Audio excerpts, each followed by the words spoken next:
All right, everybody, welcome to ESL's King of the Hill, coming to you live from their Burbank studios. I'm James Chen. What's up? I'm Ultra David. We're continuing this series of Northern California versus Southern California. We're in Southern California. That's right. At the moment, and it is a beautiful day. But we do have somebody here from Northern California. In fact, a couple of players here from Northern California. That's right. Trying to continue their streak on KBrad's side. That's right. He's been dominating this series the last few weeks.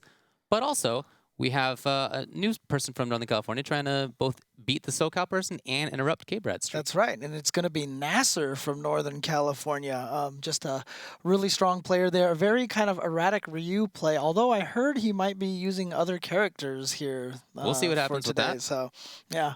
But also, we have a Southern California player. He's part of the Trinity. We've already had everybody else on the Trinity on the show. Chris Tatarian, of course, started with the win streaks, and then Julio Fuentes was on here. But we have Brenttiscool on the show today. Yeah, so that's right. Very strong Ken player in his own right. Those two are going to be going up against each other first, and the winner of that will be going up against KBrad. You got it. Yep. We'll take a look at how the format is going to work. You know, this is something we've done for several weeks now, but just to run you through the format again, it's an invitational event. We're going to have a rep from Northern California, which I still have to call NorCal because KBrad has continued to win from NorCal. I want to call it NoCal so badly, James, but I can't. Versus SoCal. And there are the rules. First to 10, all the characters are all right. A couple of stages are banned, as is traditional in tournaments right now. Right. And the loser has the option to change character, as is also tradition. Winner has to stay with the character.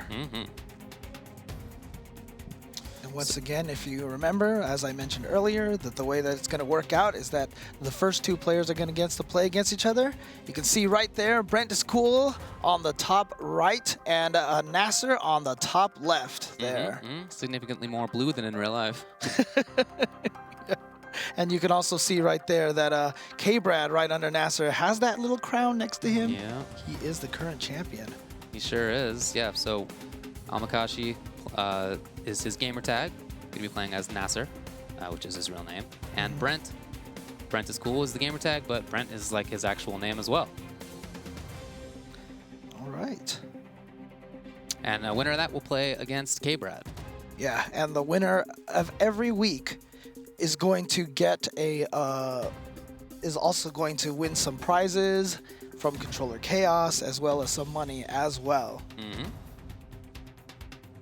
Yep, there you see the cool-looking joysticks. Very pretty design. Thanks to Controller Chaos for providing that. As James said, the winner will get one of those, provided that it's a new winner. You know, KBrad's not going to be sitting pretty with 8 sticks, or whatever he ends up with on this thing. Yep, check him out. Controller Chaos, thanks for the support. So now we're going to go over to James Chen, who's going to have an interview with the players before this thing gets started. Hey guys, I'm here with Brent and Nacer. How you guys doing? Not too bad. All right, I'm going to start with you here. So obviously, as I mentioned, Chris and Julio have played on here before. Chris did pretty well, and Julio, if I'm not mistaken, you know, only lasted a week. Yeah. What is your intentions here? Well, I mean, there's only one left after this, so hopefully I can keep the crown until at least this season ends. I mean, who knows what's going to happen in the future, but that's the goal. Right. So, you know, you're part of the Trinity here. You know, you guys jokingly call each other the Trinity and everything. And so with Chris, you know, and Julio both making it into Capcom Cup last week, just this past weekend, what kind of plans do you have for upping your Ken game, or just like trying to get yourself to the point where you can make it to Capcom Cup next year? I started off pretty strong in the season, but results kind of fell a little bit as the season went on. Obviously, Julio and Chris did really well, so they deserved it. I mean, Season 2 coming out, it's going to be a completely different game, completely different character. So I think we have to wait and see how the character feels after the changes. I got to play him a little bit this past weekend, so that was good. It's kind of weird to come back to a Ken with the DP because that's like the craziest change that everyone's worried about, so we'll see. Now, one more question is, you know, obviously you played Rufus a lot in Street Fighter 4. If Ken doesn't quite suit your style anymore, is there a potential for you to change characters? I I think this game is good for learning a lot of characters. I think you can play a lot of characters at a higher level than you could in Street Fighter 4 at the same time. I felt like Street Fighter 4 took a little bit longer to master the characters and the matchups, and there were a lot more characters back then. So I think I definitely can play a couple characters on the side, and I might put some more time into them if I feel like Ken's not really feeling good, but I think I'll still play him. All right, and here I have Nacer here. Now, one of the things that, I've seen a lot is that you've actually been practicing a lot with Justin Wong. I see you're in a lot of the videos that you're playing. You're on his stream all the time. How has that helped your game? Playing Justin Wong is actually really, really frustrating. The reason behind that is he downloads fast. He has that download speed really crazy. At the beginning, he was like, oh yeah, I can keep it up, but now it's like he knows all my little secrets. So, Yeah. But has Justin Wong been able to give you a lot of advice and everything like that? definitely. Playing with him, every time he tells me like, oh no, don't do this, this is optimum, this is not optimum. People will fail for that and stuff like that. So I'm working on it also. Yeah, because I saw earlier in this year you won like one of the Wizard World tournaments, correct? Yeah. It was Minneapolis, I think. Yeah, yeah. Now, as I mentioned, you've kind of used two different characters. I remember at the beginning of the year you using a lot of Ryu. Who are you going to go with? Because I know you also play Cammy as well. Do you know which character you're going to go with, or is there potential to switch between them? I would say Ryu first, and probably if I can keep with Ryu, I will stay with Ryu. Yeah. Right. Well, we're going to have a first to 10 between these two players, so you do not want to miss that. Stick around, guys.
All right, welcome back to ESL's King of the Hill. We've got some Street Fighter V action coming up right for you guys. It is going to be Brenttiscool versus Nacer. I'm James Chen, of course. Yeah, I'm Ultra David. I'm expecting Ken, of course, from Brent and from Nacer, Ryu, maybe Cammy if that doesn't work out. He also indicated that maybe there's another character. I'm not really sure about that, but we'll see. I kind of hope that he stays with the Ryu. You know, I've played against his Ryu online a couple of times. I've seen him play against other people. He takes risks that many people don't. Right. He is willing to play a risky style with Ryu, very insistent, okay?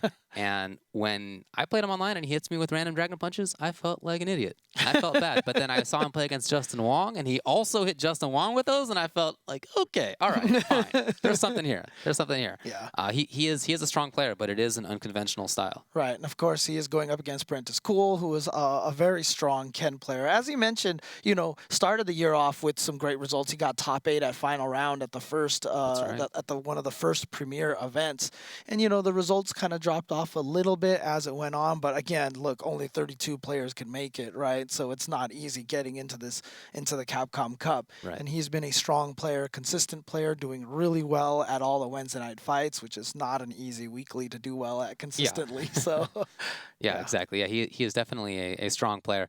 I played against him online as well a couple of times. Oh, okay, you know? cool. Yeah. You can definitely feel some strength there. Interesting to play against him, and try to learn a little bit about how he plays. And if you'd like to hear more about how people play and how to learn how to play fighting games, and critique, and also just hear about what the news is in fighting games, what's the drama in the fighting game community, then you can check out this link right here, twitch.tv/UltraChenTV, every Tuesday night, 8 p.m. Pacific time, including tonight. Yep. Where we're going to be talking about the Capcom Cup and all sorts of other stuff. Marvel and all these other things. You know, yeah, we'll talk about exactly. Marvel versus Capcom Infinite. Absolutely, absolutely. But that is tonight. Please check it out.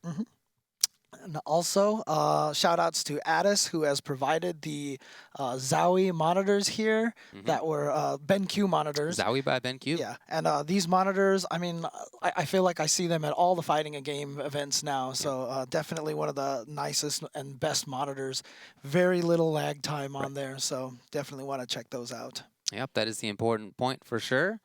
And again, Controller Chaos has been a big supporter here. Like I mentioned, there are those joysticks for people who end up winning each week, provided that you're not winning many in a row. At some point, you run out of sticks. Should just be able to collect 4 of them and just juggle them around. I don't think that's how it works, but they are definitely supporting the event, Yeah. and that's great. So you can check them out.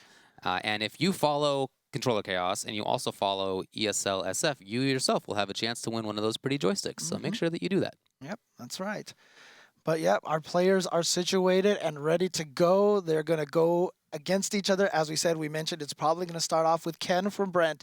And Nacer did mention that he was going to start with Ryu to see how it works. Yep. So there you see them right there. Brenttiscool on the left, Nacer on the right. And looks like they are ready to go. Ooh, the Samurai Ryu, huh? Which has been very popular recently. It's a cool one. Yeah. Why not? But I feel like, Okay, no, previous combatant Winter Fox Samurai should have, like license on that. Oh, yeah? Because it's Costume Samurai, it's matches, Ryu. color It's matches? yeah, exactly. I know, So, I had a couple color matches back in the day, in the arcade days. I don't know if that still happens. But in any case, it's going to be the Blue Samurai Ryu for Nacer starting out, and it's going to be kind of like Teal Ken, maybe? For it's like Tron Ken. Tron, almost. well, Yeah, that's there just you go. Ken in general. Yeah, it's true. For Brenttiscool. The character matchup is one that I've heard some slight disagreements about, whether Ken wins slightly or Ryu wins slightly, or it's even. I don't know. But there's a very Nacer opening, the double dash at the start, rather than trying to zone. He was willing to take that risk, willing to take the risk on Hurricane, not punished. But we've already seen this is Nacer style. Right. Yeah, but Brent, of course, he's going to try to get in your face and try to rush you down as much as possible with Ken. It's interesting because the evolution of Ken this year has been a really fascinating one, in my opinion. How he's kind of gone from this rush down character to a more slow-paced, deliberate character. And I'm curious to see if Brent has picked up a little bit of that, but you can see a lot of forward dashing, getting crush counter there. So I think Brent is starting off pretty aggressive, which is Oh wow! Okay, I wonder if that was on purpose. And there's a Nacer Dragon Punch, and that's gonna happen. It's gonna happen. It's a little different than the Ume Shoryu. It is a little bit different. The landing rate is a little. It's a little bit different. Yeah. But that's a good read by Brent to start things out. And keep in mind, since it's the first to 10, they're going to be learning each other's habits. yeah. They're going to be trying to set expectations in this first game.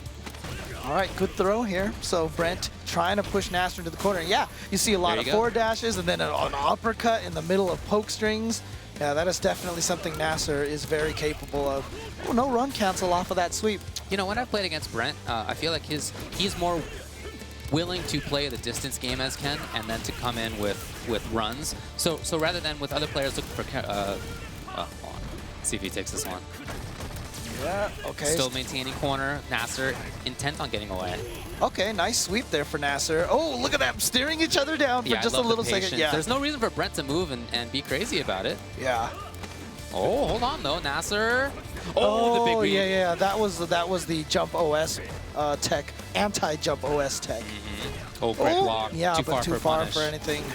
And it just did it. And here he goes to throw. Oh, look at him flattened to the ground, Was but that it was a trade. Crouching Fierce that he woke up with? I don't know, but it was... Might have been intended Dragon Punch, but it didn't come out. In any case, Brent's style, like I was going to say, I feel like he's okay with playing fireballs, and then he will run in. So rather than being at that sort of mid-range where Ken can counter poke well, or rather than looking for, up close sort of confirmations, he's happy to back off. Yeah, I mean, it's interesting because I remember when I used to watch Brent earlier in the year, his fireball game was probably the least developed compared with all the Trinity. As I mentioned earlier, he came from a Rufus background, Yes. right? So he didn't really quite have that fireball game in there. And in fact, you see right now, he really hasn't used it, but that's more just because Nacer's been in his face all the time. So, but there you go, yeah. So stepping back and playing this fireball game, and I like seeing that he's added that and really developed that throughout the year. I think that is a big part of his game. Oh, okay, yes, and he does get something. Nacer waking up with jab. That's what happens when you're known for waking up with Dragon Punch. You can wake up with jab because people are worried. You know how Ken has that reputation for, doing wake-up uppercuts. When you play Ken online, you just do that twice, and then you can, like, walk up and throw people when they get up. And that's pretty much kind of what Nacer did right there. Just woke up with a crouching light punch and then walked up and threw. Again, see? Brent is trying to bait out the wake-up uppercut. Yeah, understandably. But at some point, you got to pressure. Oh, yeah. There we go. Now Brent trying to wake up with his own wake-up uppercut, taking a big chunk of damage. Didn't kill. He dropped the combo, unfortunately. Missed the strong and the strong link, but gets the sweep. All right, so Nacer gets his first round here. I mean, he really had a lot of momentum at the end of that round, too, in the first game. All right, so Brent is in, spending some meter to get in. Interesting. Nice. I really like that roundhouse choice. Yeah. What an unusual timing for that button, but that was really cool. Was able to confirm it as well. See if Brent goes in harder on the running in. Nope, okay, backs away. Nice EX Fireball timing. Nacer has gotten the EX Fireball through Brent's Fireball a couple of times now. Nacer's style is so read heavy. He needs to get an understanding of what the opponent does. It's not like he puts himself in a safe spot and then reacts. No, he needs the reads. So right. Once he has those, he will get stronger. Yeah, just like that. That Tatsu over the Fireball is a read. Oh, wow. Bad meaty timing there from Brent. So now Brent is in the corner. Nacer with a slight life lead. Oh, okay, there we go. Side switch. That's huge. And yet, there you go. You see why the corner is so important. It gets the opponent on their toes, and that's what Brent allowed Brent to get that throw bait. Little dance. But there were some signs in that game, even though Brent ended up taking it, of Nacer starting to get the reads that he needs. See if he can continue to develop those. All right, so it's 2-0 for Brent. So Nacer needs to get on the board now, because once it starts getting up to 3-0 to 4-0, that's when the doubts start creeping into your mind. If you can keep it close, if you can keep it 2-1, 3-1, get on the board and at least see those wins. Right.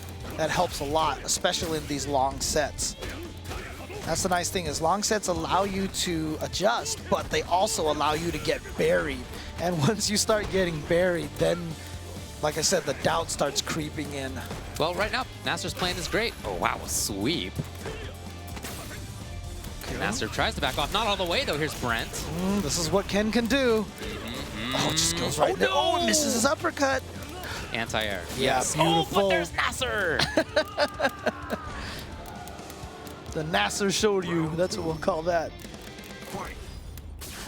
All right, so starts off right away with an EX Fireball. Dashing forward, could have uppercutted, so you know what? He'll uppercut. Oh, he just did a meaty uppercut and caught Brent off guard. Yeah, that really catches you off guard. Not just for that moment, but it teaches you, wow, I got to treat this guy like a crazy person. Oh! Again! Is it starting to work out? I'm telling you, over time, he will develop those reads. Yep.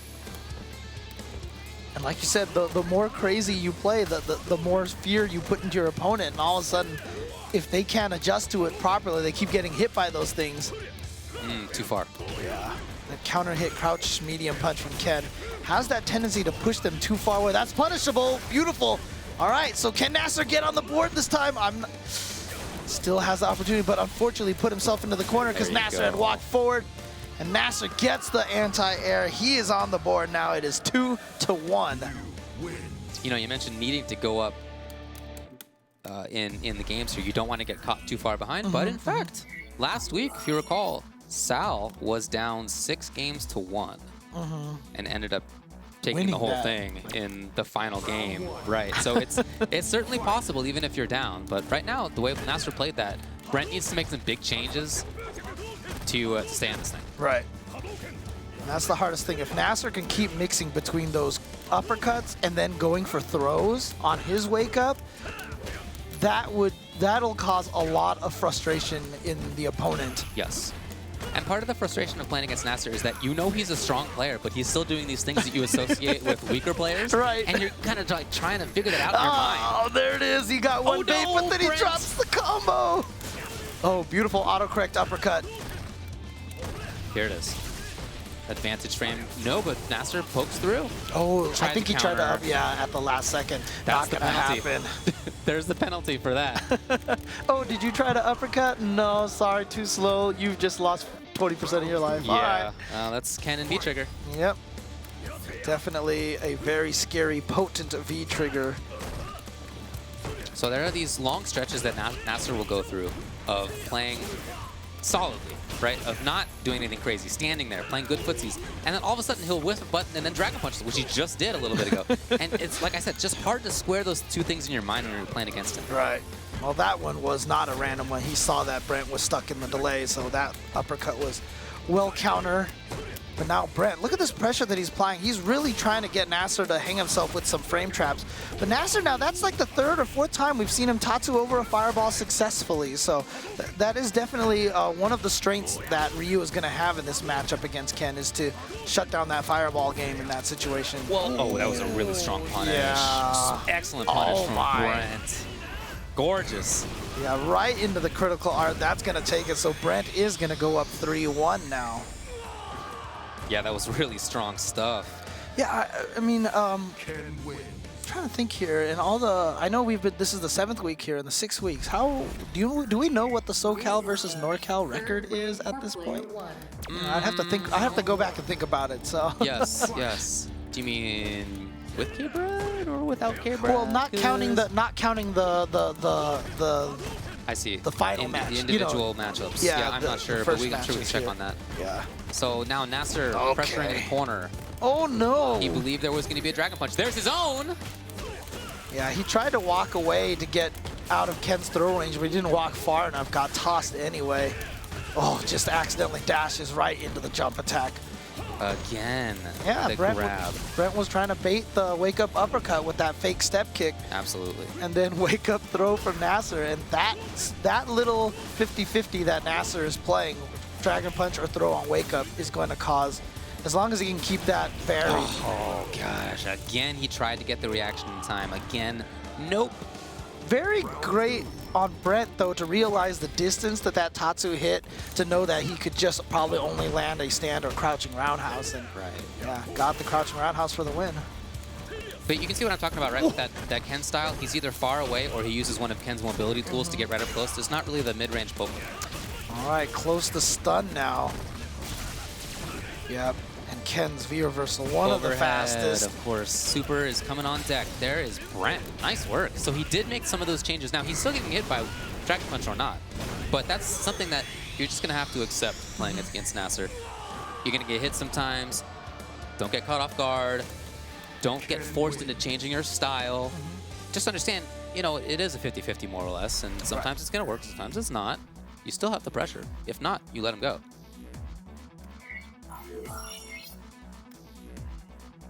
So now we're seeing 4-1 in favor of Brent.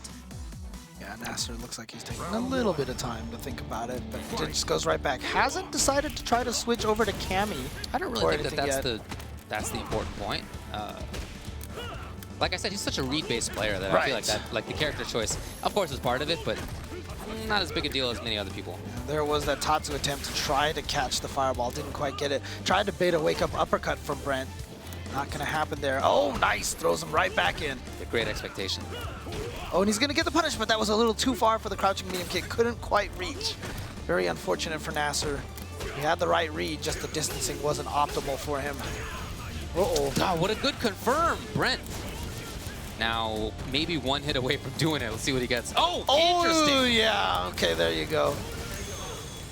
Nice. He did the jump light, and now when you do jump light, the block stun or the hit stun on those light kicks is always significantly shorter than the other buttons. Yes. So when you see people do that, it's usually because they're trying to set up a throw, and that's your natural reaction is go, oh, here comes the throw attempt. So Brent actually did this jumping light kick, walked backwards, baited the throw, the counter throw. Look at this round right here from Nacer.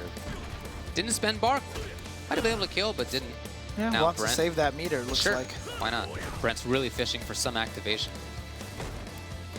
Of He course, that's really wants that overhead. Nice. The confirmation there from Brent. Meterless stuff. 2 hits away from taking this round. Oh, there's one right there. Oh my. I wasn't kidding, folks. 2 was 2 hits away. No viewer. Oh, because he was already activated. That was so smart. Charged That's it all the way. Like I said, that's the kind of thing where when you're playing against Nacer, you start to think to yourself, oh, this guy's just being a moron. But then he does something like that. That's so smart. He recognized that Brent was just waiting for a jump or waiting for something to take advantage of. But in any case, Nacer taking the round. Oh no, that's 2 uppercuts in a row. So that's going to be the stun. Oh, he tried to get back to the other side, but whatever. I'm just going to have to do my damage in the middle of the screen, 20% anyway. But again, Nacer's still in here. Nice. Got into the right range there. Starting the pressure.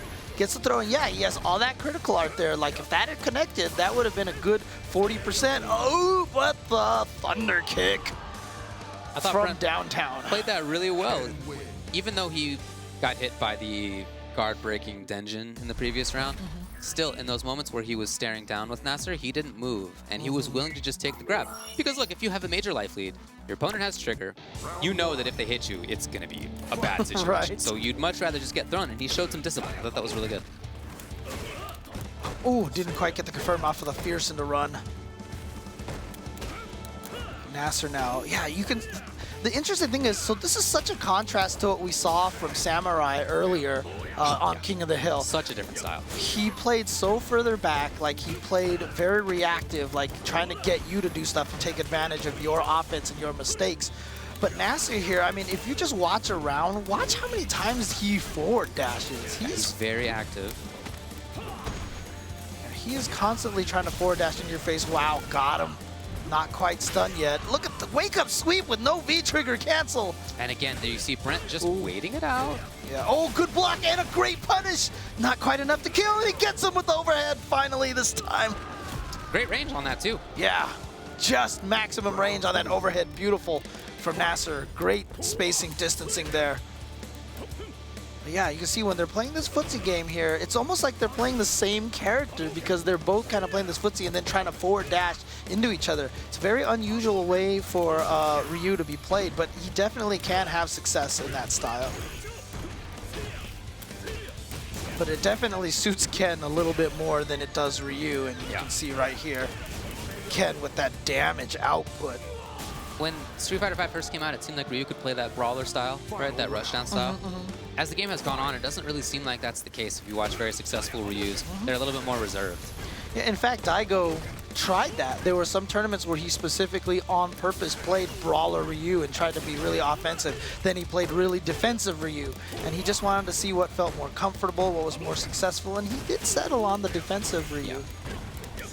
Oh, big Well, reset out of the air, then goes for the could throw. have gotten the stun if he'd waited till the land, but oh well. Big life lead now for Nacer. And it's all about, for Nacer, evading that activation from Ken. Oh, he does get hit. Oh Nice. no. Got baited by that throw, and now Brent on the verge of gaining the meter. Next hit, he would be able to combo into the super, but You know what? That's unfortunate for Brent, because he had the right call. Well, he had the right idea, let's say that. He was looking for the anti-air. I don't know if that was supposed to have been Fierce Dragon Punch. I don't know. But I would have guessed that Crouching Fierce would work there. Right. Yet, no, it did not. all right, well, Nacer takes his second game. It is now 5-2 in favor of Brent.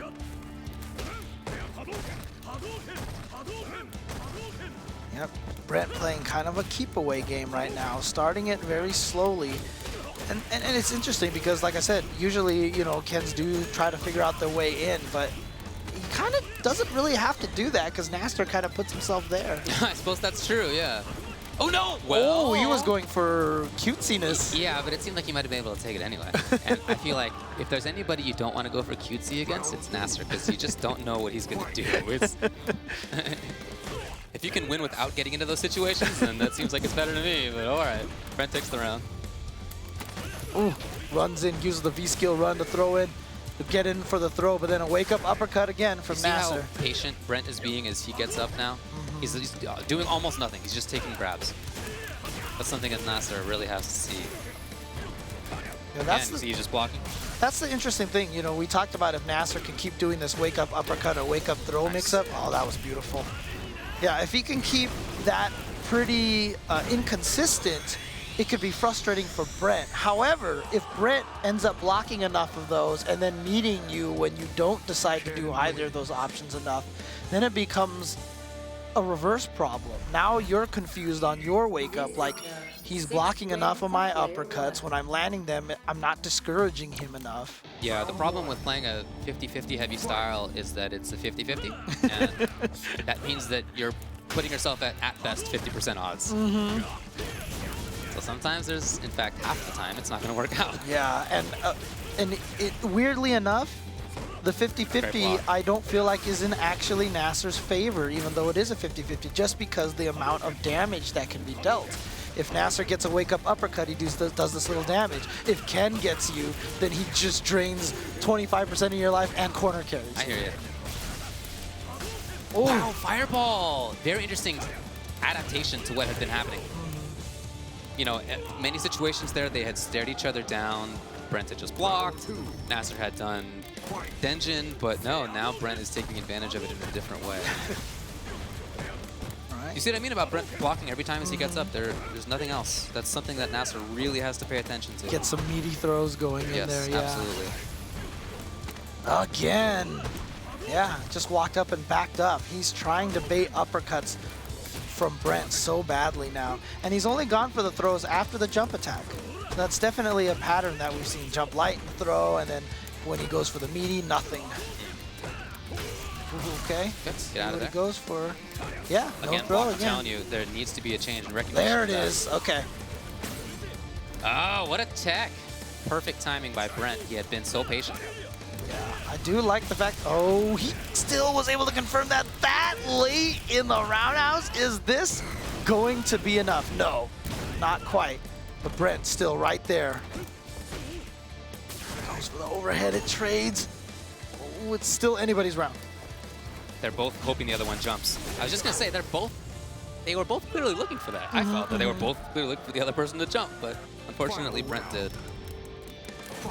Yeah, I feel like if Brent had jumped and did Tatsu, Nacer's uppercut might have missed, but the key was that he activated the V trigger and did the early uppercut.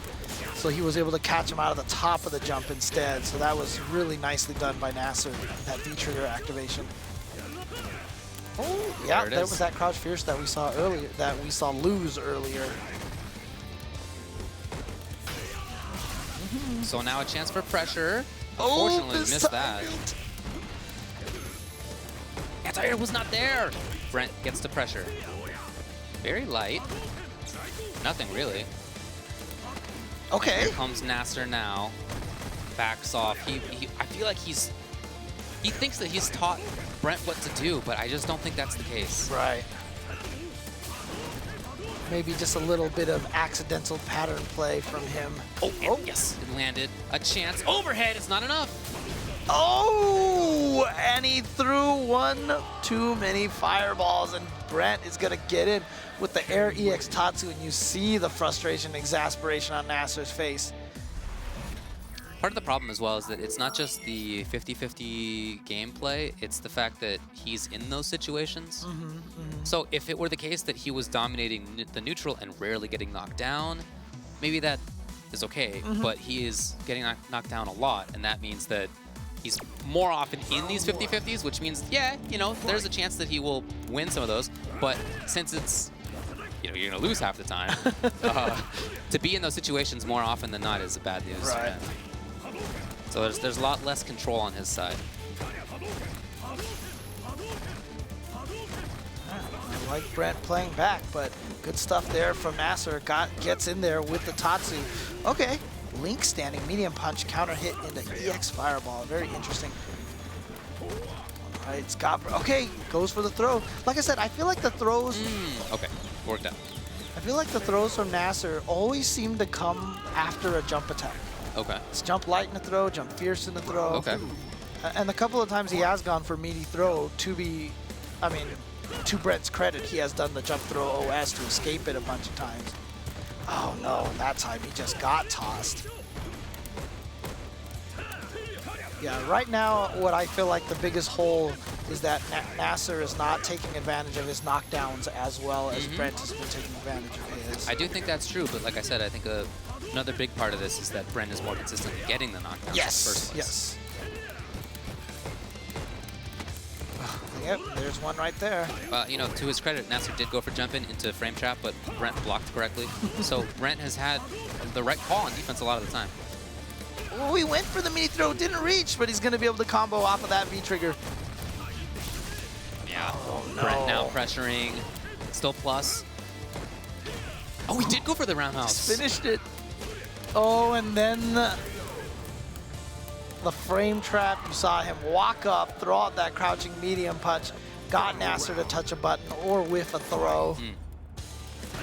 Now Brent on the verge of trying to take this 8-2. As Brent becomes more confident, he's playing more in the mid-range too, which is also another way to control what Nacer wants to do. So as this is going on, not only is he getting better reads on the wake up, but he's feeling and playing better in the mid-range, and that's bad news for Nacer.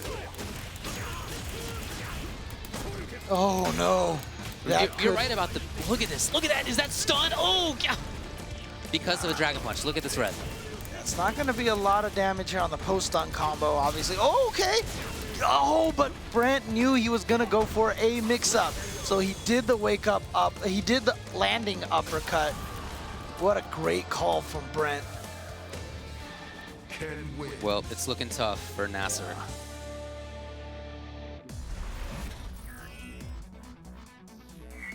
Yep, 8-2 right now. Brent with a commanding lead. But as you mentioned last week, Salyu was able to make a pretty strong comeback himself. He did.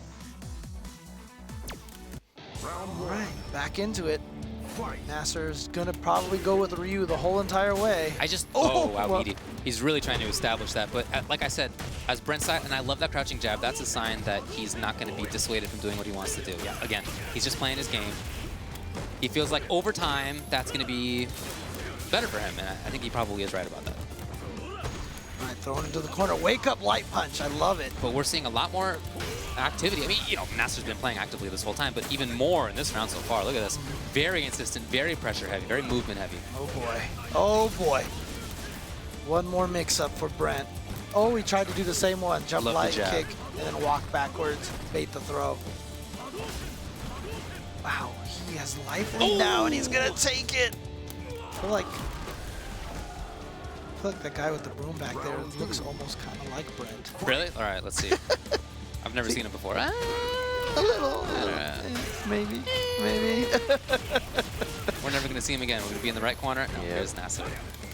Oh boy, yeah, big opportunity now for big damage. There you go. And great tech.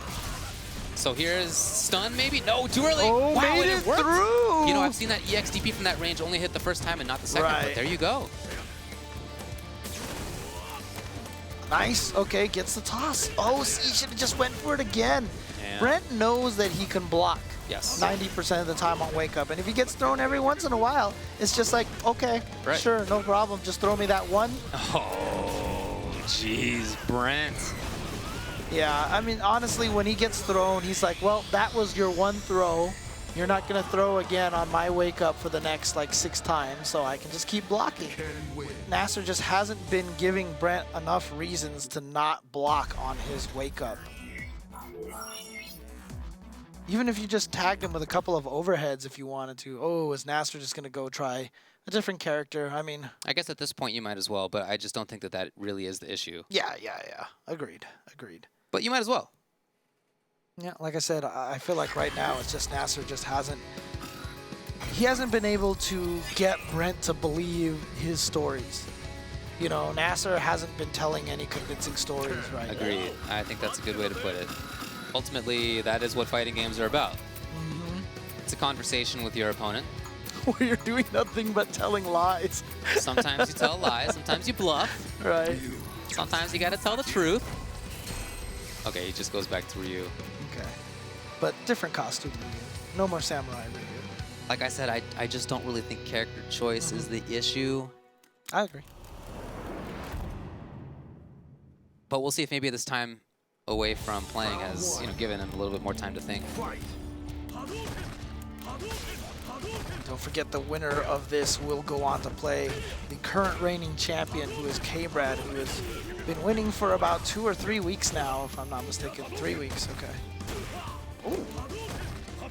If we could see more grounded play, which is what this is right now, then that might be to Nacer's benefit. Yeah, he's playing this pretty solidly. Okay, tech, but like I said, the ground control, the neutral game has to be better, and right now it is. Yeah, there you go. With punishes, I'm sorry, just punishes. Oh, he could have had the opportunity again, but this time goes for the throw. And yeah, he just goes for the overhead. He went for a throw and then an overhead. And then he fell back into it. But for a while, I felt like he was playing so much better. Yeah, see, after he gets the throw, Ryu has throw loops. Oh, boy. Oh, no, if this is a round that Nacer loses, then it's probably good night. Good blocks from Nacer. Good defense. Oh, he took it. He's blocking. There's the meeting. Okay, Very there we important. go. Yeah, yeah. Like I said, he was playing so well at the beginning of that round. If he still lost it, you know, that could have been the nail in the coffin right Yeah, there. he's 2 rounds anyway, so it's very close. But, if even that didn't work out, then, Okay, okay. Oh, wait, here we go. Big opportunity now. Big damage. Oh, wow. Late cancel on the stand light kick. Maybe a little too far so that the light Tatsu did not get to him close enough. Brent now looking for a movement. And Nacer just setting it up. Oh, there was no Dragon Punch. There had been in those situations I before. think that's what he was trying. He got hit crouching. I think he you're just right. got missed his... Oh, this might be it, actually. Super? Oh, no uppercut super. I thought that was going to be it right there. No, Nacer. Okay, there you go. Taking his 3rd game. Yeah, looking much more solid here. Playing a little more footsie, very more ground-based. I just, like I said, I would like to see some throw loops from Nacer. It's something that Ryu can do. And that would get Brent to be a little bit more worried on his wake-up. But the way that game went was just so much stronger for him in the neutral game. This is right, like I mentioned before, I feel like Nacer is a strong player, but there are moments when he lets himself just get away from things. If he could keep on, you know, doing this, then he'd be good. All right, gets the back throw. Oh, stops the run. Okay. Very grounded. Oh, okay, no, unfortunate for yeah. him, but Brent smartly takes advantage. He was trying to hit him off the ground, and here comes Brent now into the corner. Oh, he's going to be able to combo off of that. Not quite stunned, just a little bit. That's why he V-reversal. He really wanted that stun, but great job from Nacer to block that overhead. Yeah, he battled so well right there. Yeah. Oh, okay, we haven't seen that. No, we haven't. Yeah, Nacer. Wow, maybe you got to get this guy with his back against the wall. Yeah, maybe so. That said, Brent is still winning this round. How can Nacer... Oh, that was so sick, but he drops. Oh. That is a killer. Oh, man, yeah, because that was such a sick frame trap. That standing roundhouse like that, and then he drops the combo afterwards. That is nerves right there. You're like, I got the hit. Finally, I get to do this damage. Think about it a little too much, and there it goes. Well, Brent is getting the mix-ups all right now. Match point. Okay. Look at the damage that Ryu can dish out. Yeah, almost evened up just like that. Yeah. Uh-oh. Into the reset. Oh, and he got him with the throw bait. Second time this round.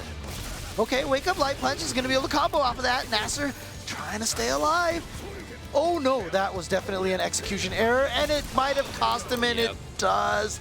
There it is. Brent is cool, takes it.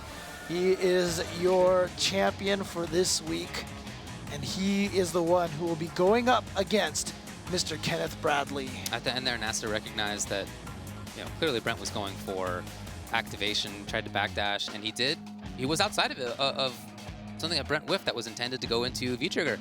Didn't get the whiff punish, and Brent was able to get it right after that. So ultimately, Pretty strong victory there for Brent. Yeah, he moves on past Nacer. He's going to face KBrad. 10-3 was that score. And, you know, the matches, the games that Nacer won were just kind of interspersed. It didn't feel like there was any streak from him, nothing like that. It was just, you know, sometimes it would work out. I do think, though, that if he had started playing that style that he played in game number 12, where he did win a game, if that had been earlier, you know, the set might have gone differently. But that was a little bit too late. So now we're going to go over to James, and we're going to get a word from both Brent and Nacer. All right, guys, I'm here with Brent and Nacer, and I'm going to ask the age-old question, what happened? I lost. I need to practice more. Yeah. And also he has a good solid can. I did not adapt as much as I can. But yeah, so I need to go and repractice. Yeah. Well, is there anything that you can take away from this match, though, in that particular matchup? You stuck with Ryu the whole time. Yeah. You felt more comfortable with that character, correct? Yeah, definitely. So basically, I got shimmied a lot. So he saw that I had a bad habit of taking. So he used that on his advantage. Okay. Yeah. So probably I will work on it. Okay. Well, Brent, how did you feel about that match? What was it that you were taking advantage of? I think in the Ryu Ken matchup, one thing that like Ryu cannot let Ken get away with is stand roundhouse, because like on block he can stand short punish it from almost any range, and he was trying to he was getting the short punish a lot of times, but not the Tatsu or the DP punish, and that's like big damage. And then when Ken is getting happy with that, he starts getting a lot more crush counters, a lot more just hits in general. So I mean, he didn't shut that down like as much as he should have. So like I kind of took advantage of that. Well, you're going to be going up against KBrad coming up next, who has won 3 weeks in a row here. Do you have what's your battle plan against Kenneth, I should say? I mean, it's Cammy. It's hard. It's a matchup that I'm not too confident in as far as like how the matchup goes. But I played a lot against Myers, and I played a lot against Mike. So some strong SoCal Cammy practice. Hopefully it works out. All right. Well, we're going to see that match coming up right after a short break. It is going to be Brenttiscool going up against the reigning champion, Mr. Kenneth Bradley. We'll be right back.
right, welcome back to ESL's King of the Hill. We are continuing on with the King of the Hill match for today. I'm James Chen. I'm Ultra David. Yep, that's right. It's Northern California versus Southern California.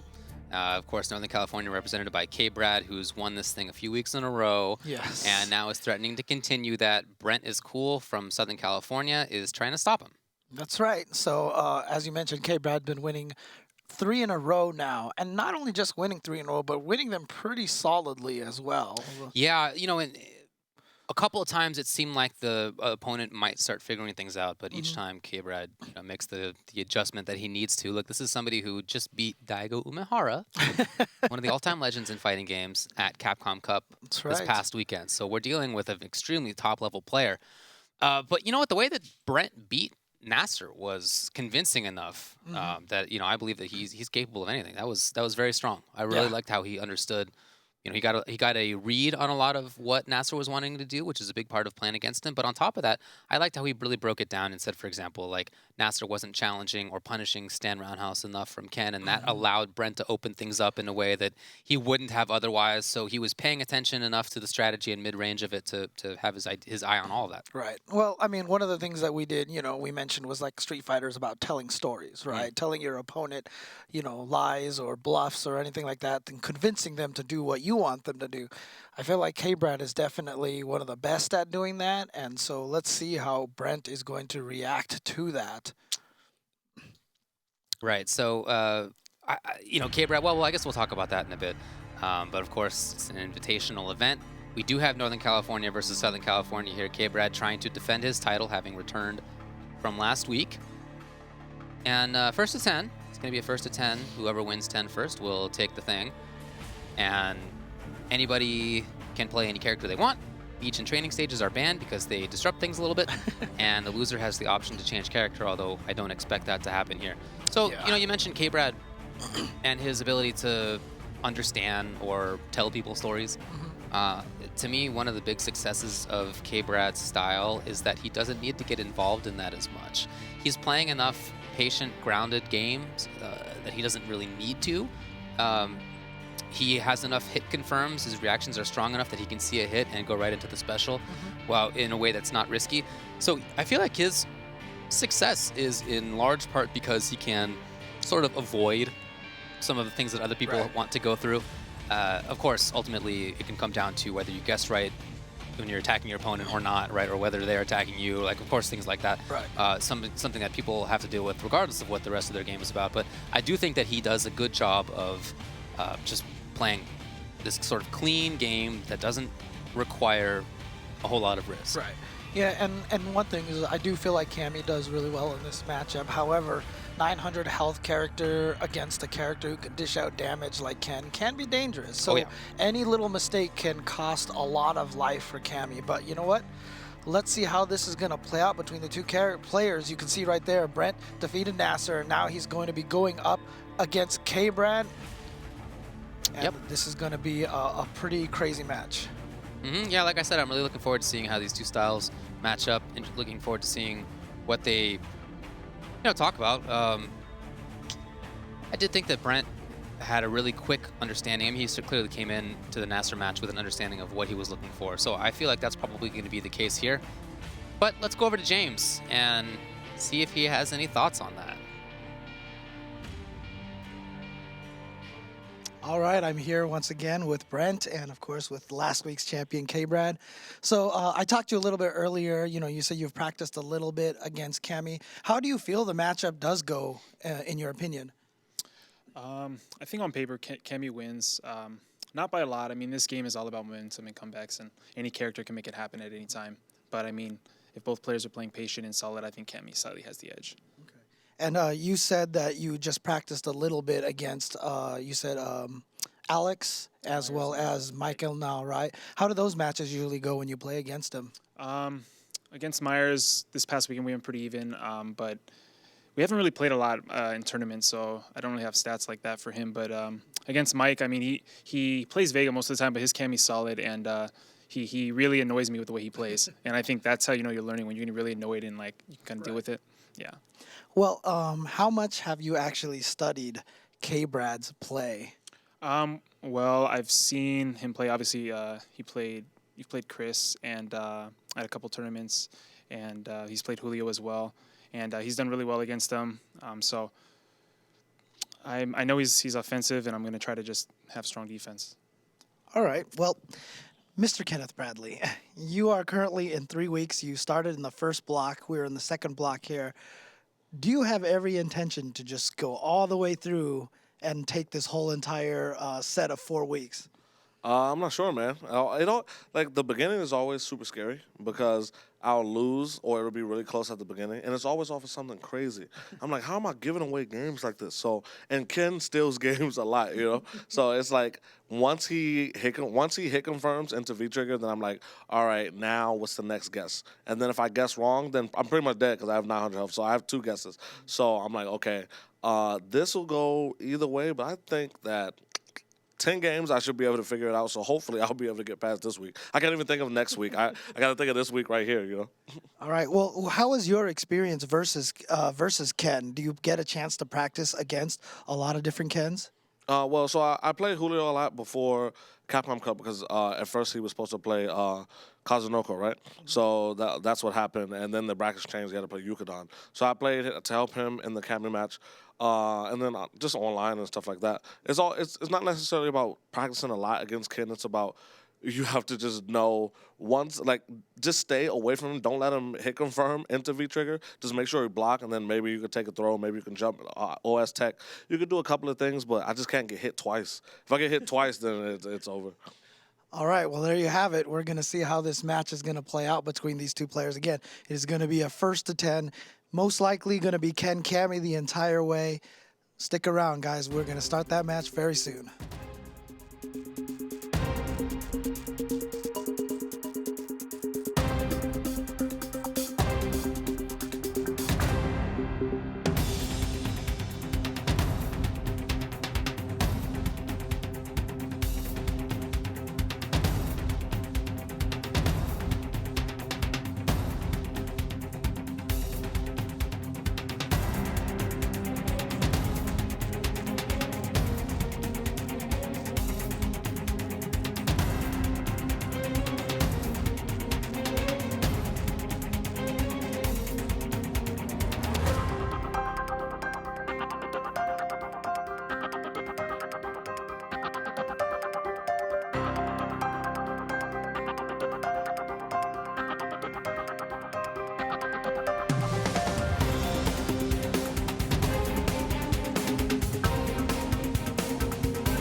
All right, welcome back to ESL's King of the Hill. I'm James Chen.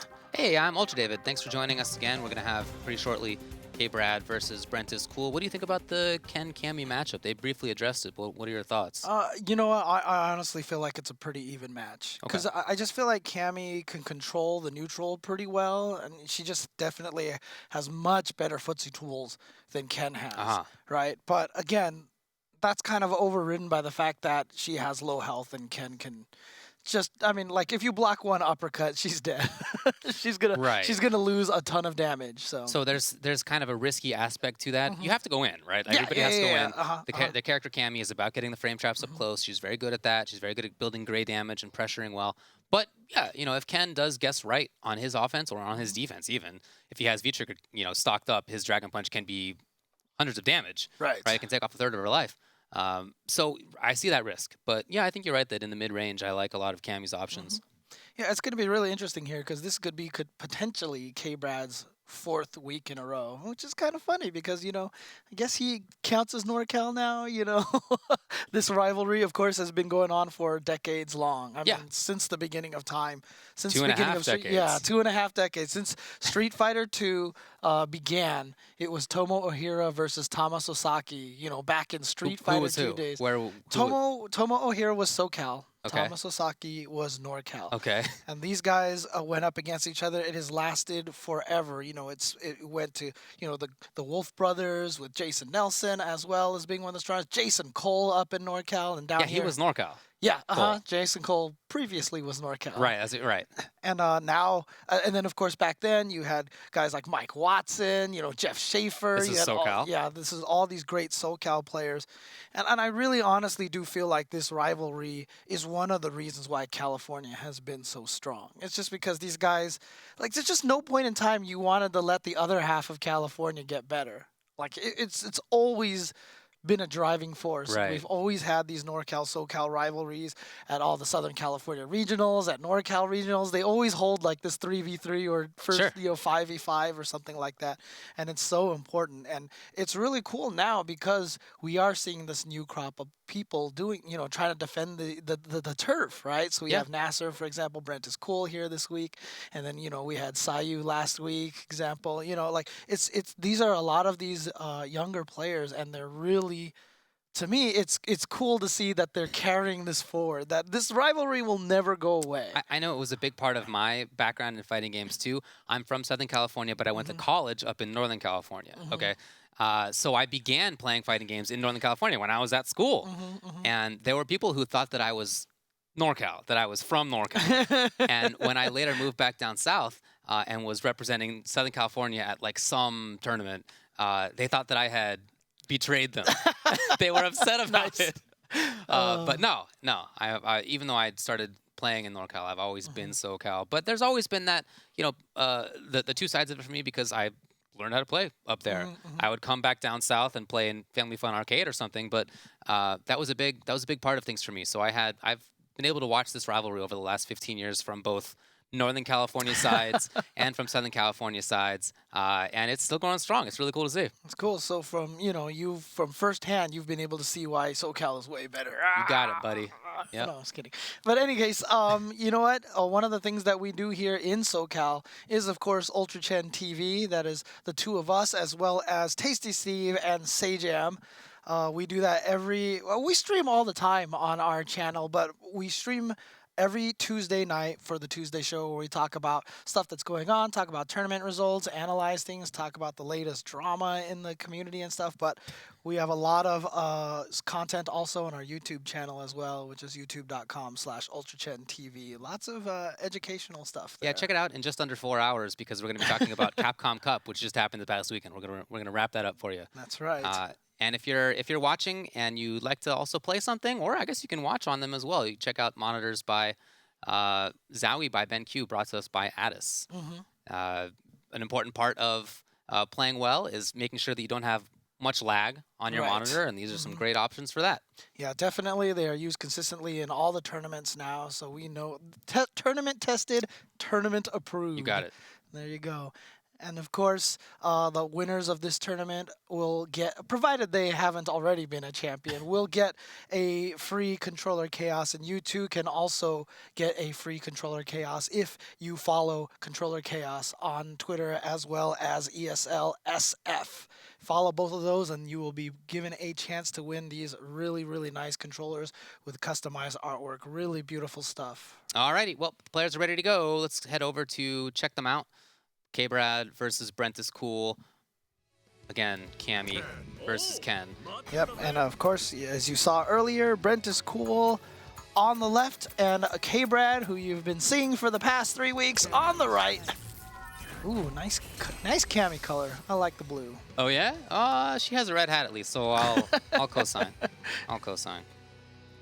All right. Good enough for me. So once again, no particular character I feel has an advantage in this match. Both of them have the ability to just kind of run over the other one. Really, the big difference is just that Cammy has less life, so she just has to be a little bit more careful. But you can see already right now, KBrad with this great start, has gotten a throw bait, gotten an actual throw, just gotten hit confirms, and he has not taken any damage yet. This is such a strong way to start this set. Oh Jeez, is that a perfect? Not quite. Very close. Oh. Well, really nice shot by Brent to see that was not a safe spot for Cammy to attack from afterward. Here's big frame advantage. Oh, got ahead of himself. Tried to get a little cute there, but KBrad had the throw in response, was able to punish that fake step kick. But, you know, that's actually a good sign, at least for Brent, to have started that comeback in that round, you know, because if you had just gotten first round perfected, that would have been... would have been tough. Yeah. KBrad right now maintaining that offensive pressure.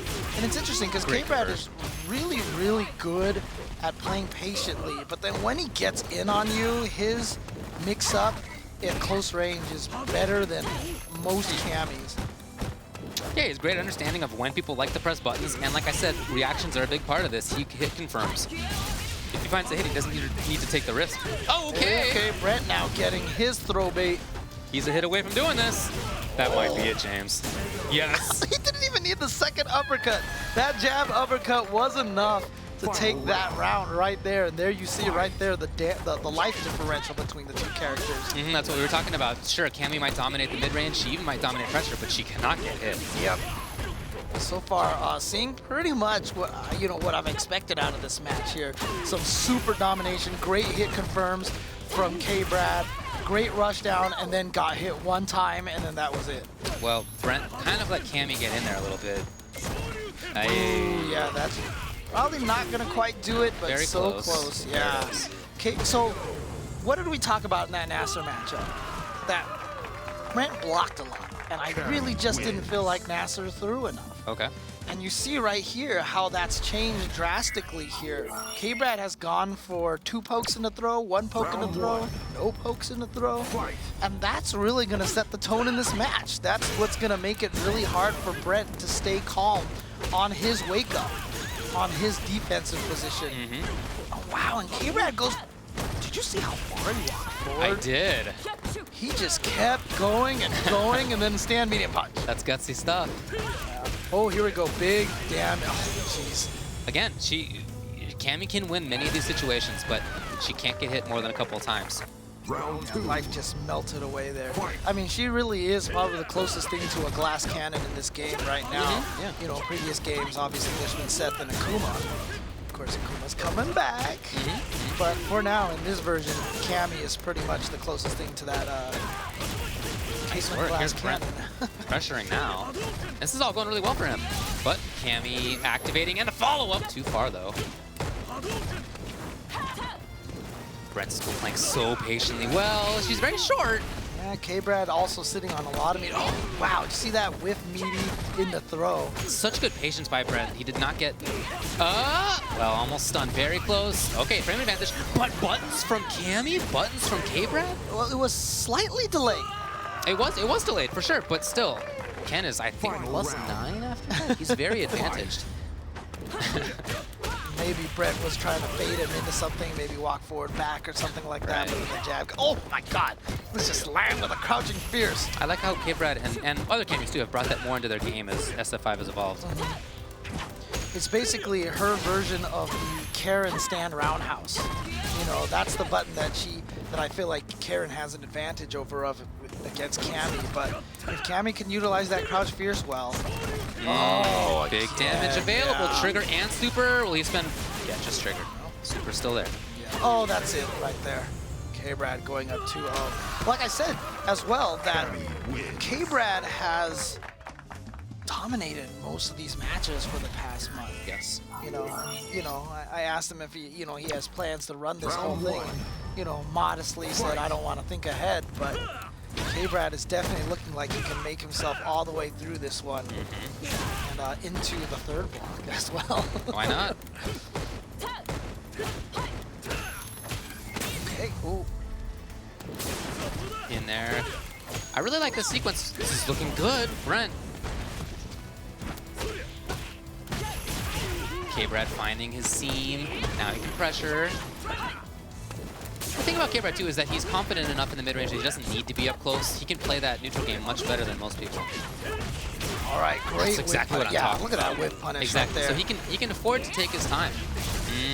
Oh, Yeah, you're way too advantaged to get a grab. Come on, man. You're like plus 20 something. But in any case, Brent takes the round. It's not like he hasn't had rounds. He's gotten a round in each game so far. anti-airs him out of the air. Keeps going. Wow, counter hit, crouching strong in the Stanford. Look at this pressure that he has. Oh, and the stun just like that. And the beautiful confirms by KBrad. Wow, that's punishable. Well, not very well. Not the way. Maybe he wanted back medium punch instead of neutral medium punch. At least for Brent, he's out of the corner. Oh, jeez. Just KBrad right now, the quote disrespect. He's just hitting so many buttons. Well, And, he can afford to go in. He has a lot of life. As you said, Cammy can't take more than a couple hits, but you can take one. And he could have taken one there. He didn't. But he could have. And so he's willing to pressure. Gets the confirm into the corner, but no wake-ups that time. He was trying to bait something from Brent. There's so many runs out of Brent, and KBrad has dealt with that all right, so I'm kind of confused as to why that's still coming out for Brent. Brent not expecting the cross under that time, uses the V reversal, tries to get out. Oh, just only a jab out of the air for minor punish on that whiff from Brent, but he's out of the corner. Here we go, opportunity, but yeah, into the critical art. This is gonna be very close now. Let's see if Brent has anything that he can pull out of the tank. He has all so that meter, quickly. but KBrad just was there went immediately. right back in. Cammy wins. So again, Brent takes the round, but KBrad takes the game. 3-0 so far. Yeah, and it's been pretty close. Like you Yeah. said, it's been 3 rounds every single time, but KBrad has been clutching it out every single time. So now, yeah, 3-0. I mentioned this in the set with Nacer earlier. That's a tough place to be in to start right away. It's just to go down 3-0. Again, that run, and like I said, KBrad consistently has teched it or even poked in between. Pressuring now. Oh, here we go. Gotta be big. Gotta be good work. It is. It is. Saves the trigger. There it is, though. Oh, looks like he's... I'm not real sure what that was about. What was he looking for? Yeah, because even if she uppercut, I feel like that would have hit a jump back Yeah. like that. So I'm not sure what it was that Brent was trying to bait. Was he trying to bait a V reversal? Did she have it at the time? Oh, maybe that's what he was trying to bait. That actually might have been it, Yeah. Because that is definitely the way to do that then, is to jump Yeah, back yeah, right after yeah. a jump attack like that. That's so. I'm sure that's what it was after having thought about it a bit. So I like that idea, but just I guess thinking a bit too far ahead. Okay, so here we go. Maybe it's time to throw in some Nacer Shoryus into the mix here. 'Cause that might throw KBrad off just a little bit. Oh boy. Right into the gut. Saving the second half. There's that V reversal from Ken. Very hard to stop. Oh wow! But a little, yeah. Sometimes that misses. Sometimes that strong, I'm sorry, V skill into fierce misses. Okay, Great good block. But this is a patience. really bad situation. Yeah, he wants to keep trigger in that situation, knowing that that's his best chance at a comeback. On the other hand, he could have used the B meter for V reversal to get Cammy away and get a stun bar down, but then his comeback factor is much worse than you. He wasn't going to get trigger again before he died, so tough decision. I understand it, but just didn't work out as he wanted it to. KBrad wins without losing around that time. Yep, up 4-0 now. And now look at this, jumping over fireballs with some great damage. We really hadn't seen too many fireballs. Again, you see what I mean? KBrad consistently is challenging that well. There has to be something else there for Brent. It can't just be runs. Oh, and a miss confirm is going to get himself punished. That target combo was definitely negative on block. Okay, he tries to get in. Oh, there we go. He gets the throw bait, gets the confirm into the uppercut. But again, KBrad, he has just been right on his wake-up situation so often. He has not been hitting buttons. Oh no! Was the intention EX Fireball into V-Trigger? Or was it EX Dragon Punch in the first place? I don't know. Probably was supposed to be EX Fireball into trigger, I would imagine. So Okay, here you go. A big part of this, though, is KBrad dominating the footsie game, and I know that that's not necessarily Ken's game to play, but he does have counter pokes, and yet Brent hasn't really done that. This, though, is great pressure. yeah, I was about to say, go for the third throw, do it. And that's perfect because KBrad, it's the exact same thing as what was going on. with Nacer earlier, you know, except the opposite now. I don't feel like Brent was convincing KBrad to do anything on his wake up enough. But now that he's got him with those 3 throws in a row, oh, see, and those 3 throws led to that standing fierce. Okay. Getting back, resetting the situation. No anti-air. So scary to anti-air that. It's also so scary to know that if KBrad hits you with any fierce or medium kick, just about, he is going into drill. And you know that the margin of error on your side is small. Right. Look at that gray damage. You see that? Oh! Kenneth Bradley. Not even into drill into super, not even into dragon punch into super. Oh, that said, Brent could definitely take this. He's about to get super. Nope, spent it on that. Doesn't matter. Next hit, it's gonna kill. Oh, that just missed. KBrad went with the wrong uppercut. Had he had done the roundhouse one, that probably would have taken it. That probably would have hit. Unfortunately, it looked like he did the light one, or was that EX? Because the EX one has much less horizontal range than the other uppercuts. In any case, that is going to allow Brent to get his first game. It is 4-1. Let's see if Brent can start on the road for a comeback. Nice, once again confirmed. Okay, KBrad back to doing what he wants to do. Even that, I don't know if that's gonna dissuade him. Yeah, right back to the club. Oh, and baits it out. Yeah, baits out the uppercut from Brent, and so here's some huge damage. Activates speed trigger, keeps the second half. Oh boy! Speaking of big damage, all the way into the corner. KBrad took the risk. That was it. That was the round. If that had been blocked, that would have been it.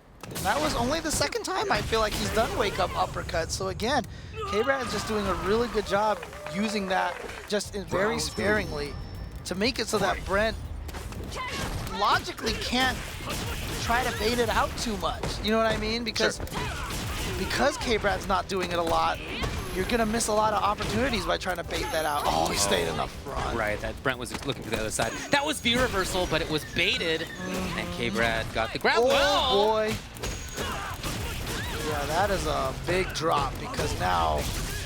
Oh, interrupted, but not to the death. That's it though. Yeah, nice work, nice work.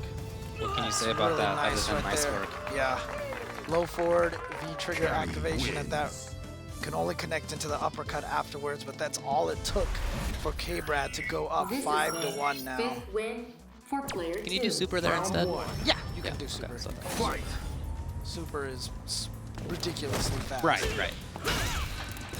All right, good hit confirm on the crush counter. Hey, nice read by Brent.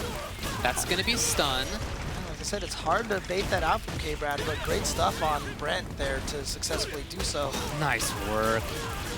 Not enough. Overhead blocked correctly. KBrad is still dangerous. I know. Oh, especially when Here we that go. comes. Oh, and he gets the full combo on the ground, and he gets a throw. Oh man. Oh, that's. Oh yeah, could have just swept. Yeah, he should have just swept. That's Nice. I love that fireball. That was so smart. the V trigger cancel as well. But that was a fireball, understanding that KBrad was likely to try to bait the DP. So instead, fireball has more horizontal range. Okay, it's the second time Brent tried to do that air Tatsu. He missed it the first time. Oh, got the low forward. I don't think that was a true hit confirm. Full combo off of that, but you know what? He'll take it. Gets another hit. That's Looking stun. so Yeah, good. there you go. There you go. That game was everything for Brent. That is how Ken wants to win. And he has 2 games, 5-2, just like that. Wins. Look, if KBrad is going to win the mid-range, KBrad is going to win the neutral game, that doesn't mean that he's going to win this set. It's a big part of it, but on the other side, if Ken is just getting right on the mix-ups, then that's all that he really needs. I mean, of course, he has to be in that position in the first place, but as long as he's capitalizing 100% when he's in, that could be the game. Nice counter sweep there from Brent. Oh, ran right into a dive kick. Nice. Dealing with that a little bit better now. KBrad, though, still in here. There's that throw mix-up that he was having so much success with earlier on. I like that. You know, as soon as he saw KBrad. Oh! no. Well, Gotta be punish. something. Yeah, that's huge. One more mix-up now.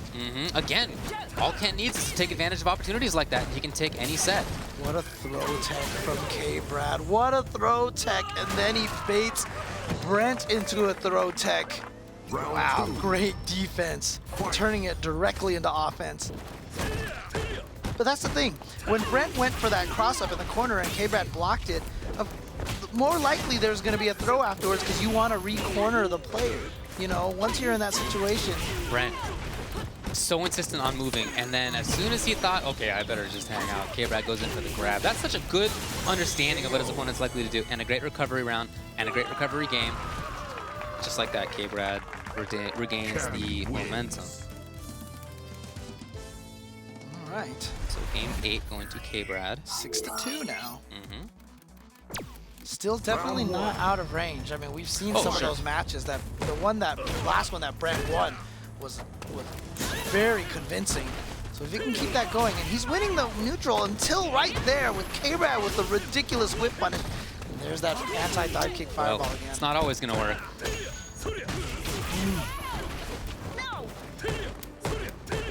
Great blocking. Oh, and then I love the counter poke timing. KBrad understanding too that Brent really wanted to get away. Too many Kens in this matchup. Yeah, I know. That's confusing. We got Ken character and Ken the player. Okay, there we go. Gets a throw now. So he backed off. He didn't want to take the risk. Just safe stuff from far away. Although, you know, like I said, I do feel like this is a big part of Brent's game. Not easy to do in the Cammy matchup, but in other matchups, he really likes to make it work. Oh boy, what a whip. What a hit confirm from KBrad. Okay, that's minus, but neither of them did anything. Okay, that's just about getting out. Really wants something, just a wall. That's KBrad's intention. Oh, and he just does it. Bet the round. Yep, but I like it. I like it. Gotta do it sometimes. Round 2. Fight. Jumping at the start, and then interesting timing on the EX. KBrad, oh, wow, first time he's missed like that. And so does Brent, and again! There were 3 big chances for Brent to get things going. Oh, wow. Great reactions from KBrad, and now he's going to get that another EX dive kick. Punishes the... Oh! Is he going... I don't know, that might have just been drilled and he screwed up. Nice. Gets himself out of the corner with that. Oh, man. But that's, like I said, right? You know, whenever he hits Fierce on you and it connects, he's really likely to do drill. He's or Dragon Punch. He's like really likely to do that. So you know that you can't like play around too much in those frame traps. Because if you get hit, it's gonna be something. He can see it. Trying to get out of there with that V reversal, but even that fast V reversal wasn't fast enough. What a jump roundhouse. Beautiful. Okay. But very nice by Brent too. Run unintentionally avoids it. Yeah, KBrad is starting to read that Brent wants to get out of the corner with EX Air Tatsu all the time. That's punished. Yeah, Run. You know, Run just hasn't cut it. KBrad's style of play is so good. You know that he can react well, and Cammy wins. Run is something that is reactable. And so he does it, right? He'll press buttons, he'll tech, he's done both of those things. For Brent, you can tell that he doesn't feel comfortable in the footsies matchup. Right, so he's either playing far away or doing something like Tatsu to get in. But in this mid-range, well, he's doing it right now. This is actually looking good. But in general, this has been a losing proposition for him. Yeah, like I said, I mean, I'm not even sure if it's necessarily Brent's fault. I do think Cammy wins this footsie match very well. Yeah, no, I'm not saying it's his fault. Oh, boy. But just the way that it's going is that he's avoided that game.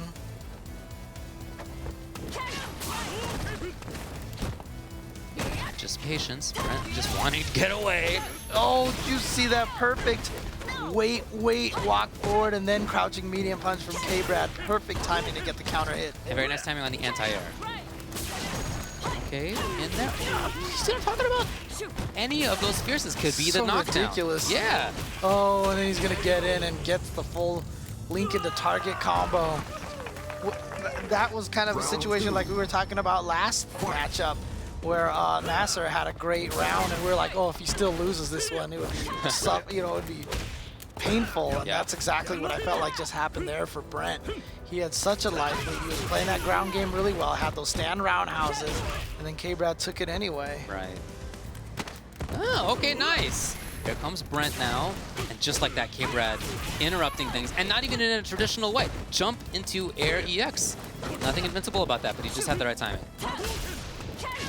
Oh, wow, just barely clipped the toes.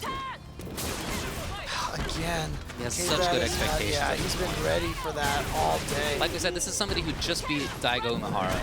over the weekend. This is top level play. What? I'm gonna call shenanigans on that okay. one. Oh, Dragon Punch! Oh. He hadn't done it in that situation. KBrad And it up worked. 8-2. Wow, KBrad has just been looking so dominant here at the King of the Hill. Round 1. Yeah, he He really really, has. can he sweep this? I don't Can see he why get not. 4 weeks? All 4 weeks? I mean, he's already 2 of them in here. This would be the 3rd one. He finished the 4th week earlier. Okay. Gets Brent in there. has to make this up close style work. That's since the mid range is not really there, and since KBrad's offense is so great. For Brent, the only solution it seems is to play sick offense, but KBrad's defense is really good too. Yeah, and the thing is, you can see right now the pressure is becoming so strong that Brent is using a lot of his V gauge for V reversals, which means he doesn't have that V. Okay. Great. Oh no, Brent! Oh, Brent. Oh, this Brent. would be a real tough situation. He does get the anti-air. Does get the round after all. But like I said, he's that weakness that Cammy has, that she takes so much damage, Fight. is getting mitigated by the fact that Brent keeps using his meter for V reversals to get KBrad off of him. Right. So he can't do the V trigger damage. Okay, here we go. Big damage time. No, not canceled. Okay, beautiful stuff. Beautiful stuff. Honestly, But James, that I don't should- like yeah, that. that should have been stunned. Right, it wasn't stun because he canceled into super instead. If he had let the Dragon Punch hit, that would have been into stun and into death. So now KBrad has a chance, Oh boy. and especially with super, trigger's already ready. And he's just playing to get in and find something. He does find something! Not like super yet, of this. course. Not like this. Anything will do it. There it is, crouching Oh, strong. there it is, crouching medium punch. And yeah, that was scary times right there for Brent, because KBrad's sitting on that full critical art. Any confirm would have went into that, and that would have been the end of that round. But Brent manages to take it. Gets his 3rd game. It's 8-3 Round 1. in favor of KBrad. Fight. What a start, dashing.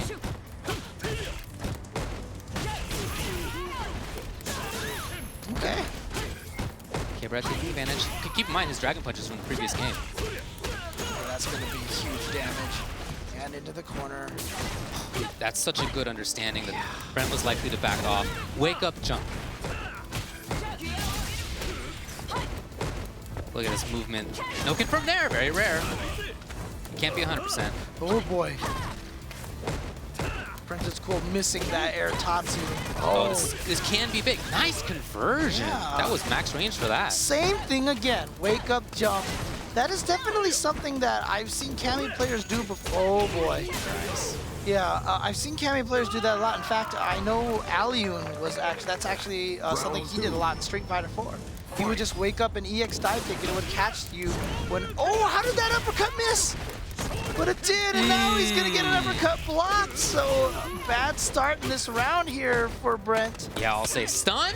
Yes. This is all KBrad. The ground is there, the approach is there, understanding on his wake up and his opponent's. I like the idea. Yeah, he was It's just a trying to little punch late, him, but I yeah. like the idea. Alright, so what's the mix up now? Fake thunder kick. A lot of blocking going on. A lot of great damage lost. Okay, this could still be Brent's game. Oh, but He saw that mix up before, but the overhead does it. So just as Okay. KBrad won around that Brent seemed to control so well, Brent does the same. Final round. Fight. okay, just tries to run in for the throw, but nice throw tech from KBrad. Both of them sitting on full critical art, so any hit right now can turn into big damage. Do they decide to spend the meter? Yes, KBrad does. He spends a little bit on that EX dive kick. No. Oh, did that miss? Some unfortunate stuff happening. Shout outs to short Cammy, but a miss from KBrad. Yeah, but Brent has been dropping a lot of those combos, so nice to see him confirm that one and convert it. Oh, what a read. KBrad is so strong right now. Super. Oh, Oh, he's gonna save it. well, it's gonna work out. Oh, I Wake don't up know if fireball. that was- Wake up fireball V trigger probably, expecting that Cammy would be in the you're front. right, you're right, you're right. Of course, you can't actually cancel that fireball in the V trigger unless it hits very early on, whether block or hit. If the fireball whiffs, there is no V trigger cancel. It is 9-3 now. Yeah. Round one. Yeah, you saw the look on Brent's face there in between the matches. He was in between the games. He was just shaking his head, kind of had that true salty face on, you know. Well, a lot of the things he wants to do just haven't been working out. Wake up jab that time from KBrad. Like I Gonna said save him before, from regardless stun. of what other things happen in the match, if Ken's mix-ups up close are working out, then he's going to win because he's just such... He has so much damage, but that's not been the case. Instead, it's been KBrad with excellent defense, and not even just, you know, teching and whatnot. It's been active stuff, wake up jump, you know, wake up buttons, wake up dragon punch sometimes, wake up dash, all sorts of stuff. Okay, counter hit. Gets the double uppercut. Oh, he's going to be able to convert off of that. There you go. So Brent. Like, that's what I was just talking about, right? Cammy can control things, and Ken can still win. It's possible. Nice damage and corner control. Expecting Dragon Punch, I think, or what? I don't know, but in any case, KBrad got his own crouching medium kick. Oh, lots of little interruptions. There's the confirm though. Ooh, didn't get that holding. Wasn't a counter hit on that stand light kick. Again, wake up EX fireball. It's just something that he seems too insistent on going to. Oh boy. Okay. This is maybe one hit, maybe two hits away, depending. But great patience from KBrad. Knew Brent wanted the hit. Knew he wanted the hit so badly that he was willing just to block. And no throws from Brent. So KBrad's decision was right. And then he just jumps over the fireball raw. There have been so few fireballs, so it's impressive that he would get that exact timing. Just waiting for it, just hanging. Yeah. And you know what? He's standing at that optimal distance. I always said if you want to uppercut someone when they jump at you, stand at their optimal distance for it. Okay. Oh, boy. KBrad is looking like he's about to close this out. This is match point. He's very close now. Brent needs a big change. Okay, he was looking for a shimmy backwards. Didn't come. Counter hit again. Oh, short Cammy. If that had been Zangief, that would have hit him 3 times. But Cammy, no. Seriously, jab. And just, that's such a strong and clever idea. The whiff, and that's going to be it. KBrad ends up taking it. It's 10-3. You know what? You mentioned it before, but each time KBrad has come up here, each time he's been here at King of the Hill, he's won, and not only won, but won impressively. Right. And right there at the end of that round, I know that, you know, all Ken players watching just grimaced when they saw that counter hit crouching medium punch. Because that counter hit pushes him too far away and then the back strong doesn't reach anymore. I know that is so frustrating for Ken players. Well, KBrad ends up taking it again over Brent. Brent had beaten Nacer earlier today in his own very convincing fashion. In fact, you know what? I look at it now and it was the same score. It was 10-3 for Brent over Nacer, and then it was 10-3 for KBrad over Brent. KBrad controlled the neutral game a lot. KBrad was able to defend actively and accurately as he woke up, and he was able to pressure well. Let's go over to talk to James with the players. All right, I'm here with Brent and KBrad, of course. Let's start with you, Brent. So that was a 10-3 set there in favor of KBrad. What can you take away from that match? It actually went kind of like I was expecting, just like the relentless pressure. Never really let me breathe. And yeah, I mean, it's kind of tough. I was trying to make the decision of like, do I want to V reversal him off but lose my V trigger? Because, you know, Ken does a lot of damage, and against Cammy he needs it, you know. So I just was kind of like confused maybe, or doing it at the wrong times. Yeah. So both of the SoCal Trinity members were taken out by Cammy players. Yeah.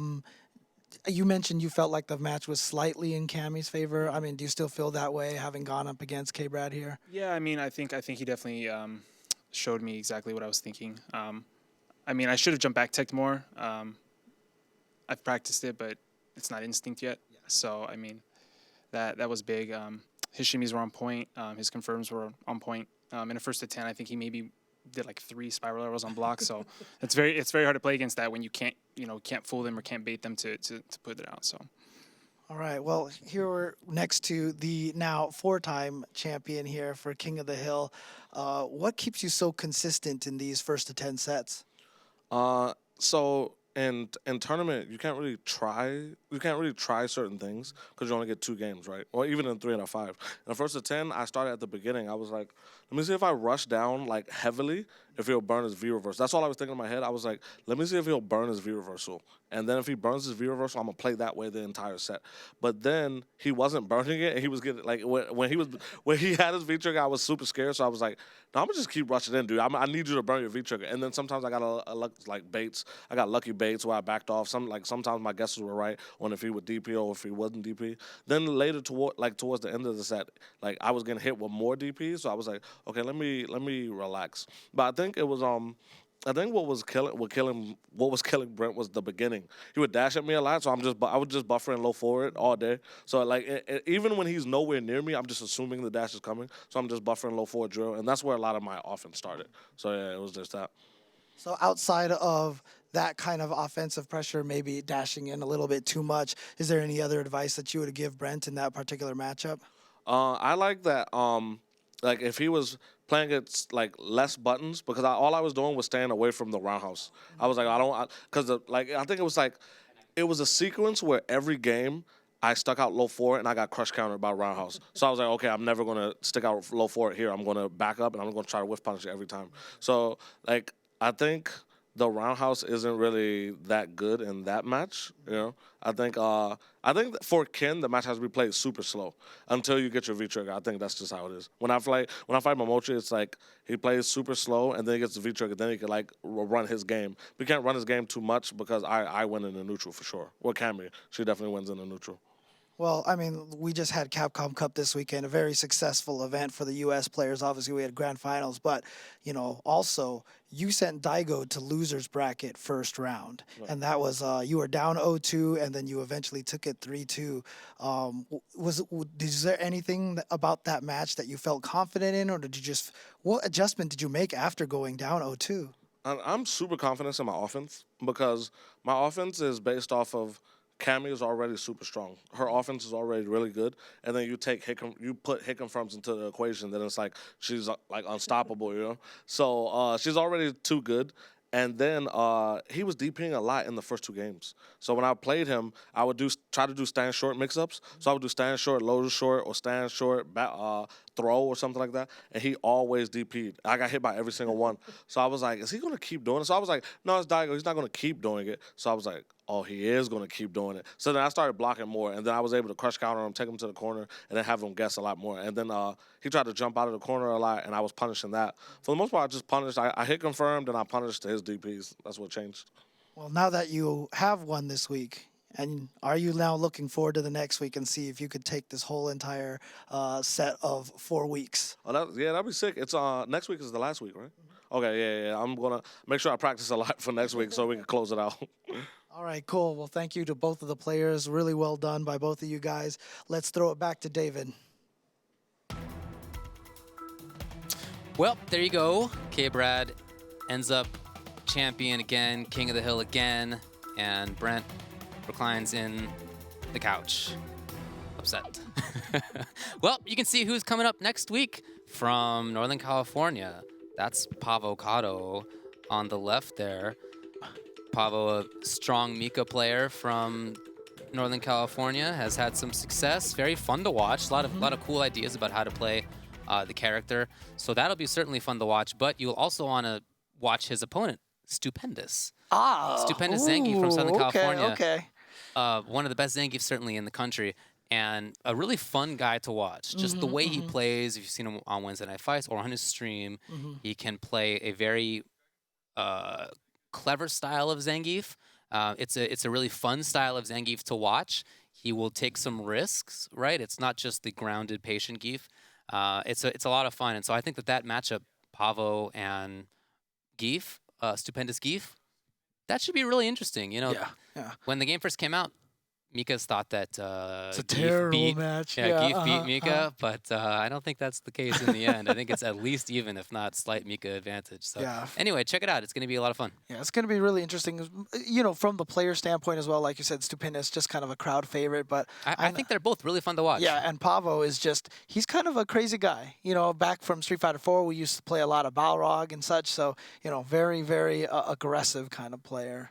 That's right. That's right. You can check twitter.com/ESLSF for all the things that are going to be going on for ESL when it comes to Street Fighter. And you can also check out this one right here, twitch.tv/UltraChenTV, where tonight at 8 p.m. Pacific, which is in about 3 hours, we are going to be talking about all things fighting games. We're going to talk about news in the fighting game community. We're going to talk about results. Of course, the big one, Capcom Cup just happened. We'll talk all about that. Right, and in terms of news, the big one, Marvel versus Capcom Infinite. So That's right. That's Yeah. right. And so then, anyway, definitely check that out. That's going to be fun. I'm really looking forward to talking about that stuff, exactly. actually. So it'll be on 3 hours, provided traffic lets us get there fast enough. Yeah. So We'll see. We'll see. It's not always ideal here in Southern California, but what can be ideal is if you win a Controller Chaos stick. You can do that by following ESL SF and at Controller Chaos, and you yourself have a chance to win one of those pretty joysticks. That's right. They give one out to all the champions who have won the King of the Hill here. So again, next week will be the last week for this block here, and it's going to be Pavo versus Stupendous. And that's it'll gonna be take place cool. on Addis monitors. Zowie by BenQ monitors provided by Addis. That's Thanks right. for the support. All right. So great match here. Once again, KBrad has been very, very, very strong, very solid player here. And he's going to come back next week to defend himself. And if he can take that, actually, he might actually be able to continue his defense all the way through January. That's right. One more week of this block, and then we're going to come back in January for right. more. So I'm really excited for more of this next year. I've really enjoyed it so far. We've talked about this rivalry, right? NorCal versus SoCal. We're going to see more of it. Dude, and that might mean we're going to be on Season 2 of Street Fighter V in January. I think it definitely does mean that. In fact, Capcom has said that comes out December 20th. That's right. Pretty And soon. maybe we'll get some Akuma players coming up in here. That'd be you pretty know, sick. Raging demoning some people here. So, yeah, it's going to be really exciting to see what happens then. But don't forget, next week is the last week of King of the Hill, and For it this is going to set. be a great match. So, and then, yeah, we're coming back in January. So, All right. Well, thanks a lot for watching us. Hope you have a good night. all right, peace out.